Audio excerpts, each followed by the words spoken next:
Dans une interview vibrante d'émotion et de lucidité, Ségolène Royal dénonce sans détour l'urgence humanitaire à Gaza, exigeant un cessez-le-feu immédiat pour mettre fin au massacre de civils innocents. Même le mot cessez-le-feu a disparu des débats, s'indigne-t-elle, pointant un manque de courage criant parmi les dirigeants. Elle souligne avec force l'hypocrisie de ceux qui refusent de reconnaître l'État palestinien, affirmant que c'est précisément cette reconnaissance qui permettra l'émergence d'une autorité politique légitime, indispensable à une paix durable. Royal célèbre aussi le courage des dockers de Fos-sur-Mer, héros anonymes qui ont révélé les exportations d'armes françaises vers Israël, et dénonce un système complice de double discours. Son message s'adresse à la jeunesse mondiale, les enfants déchiquetés, les familles affamées à Gaza. Cela concerne tous les adultes du monde, lance-t-elle, fustigeant ceux qui minimisent l'horreur.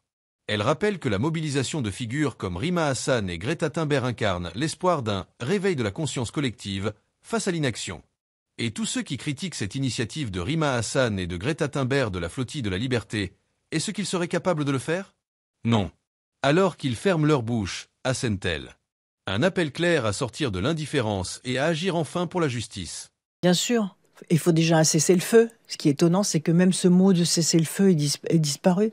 Il faut arrêter là les massacres des populations civiles qui ne sont pour rien dans les attentats du Hamas. Ça, c'est la première chose. Donc il y a un manque de courage qui se retournera d'ailleurs contre les Israéliens. Sauf que ces appels au cessez-le-feu, ils existent. Oui, mais ils ne sont pas mis en place. Et la preuve. Et d'ailleurs, je voudrais rendre hommage aux ouvriers dockers de Fos-sur-Mer, parce qu'on découvre que la France continue à exporter des armes en Israël, reconnaissance justement de l'État palestinien qui permettra l'émergence d'une autorité politique.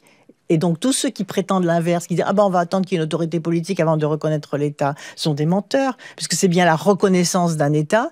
Et je rappelle d'ailleurs que 80% des pays du monde entier, 80% des pays du monde entier ont reconnu l'État palestinien, parce qu'ils nous écoutent. Et finalement, ce qui se passe à Gaza ne nous concerne pas, c'est loin, etc. Je leur dis si, ce qui se passe à Gaza, ce que les jeunes, ce que les enfants voient tous les jours sur ce qui se passe à Gaza, avec le massacre des enfants, les enfants déchiquetés, les populations civiles affamées, les enfants, même en France et dans tous les pays du monde, se disent mais qui sont les adultes? Quel est ce monde des adultes qui nous dirigent et qui ne sont pas capables d'arrêter cela si près de la France? Et tous ceux qui critiquent cette initiative de Rima Hassan et de Greta Thunberg, est-ce qu'ils seraient capables de le faire? Non, alors qu'ils ferment leur bouche.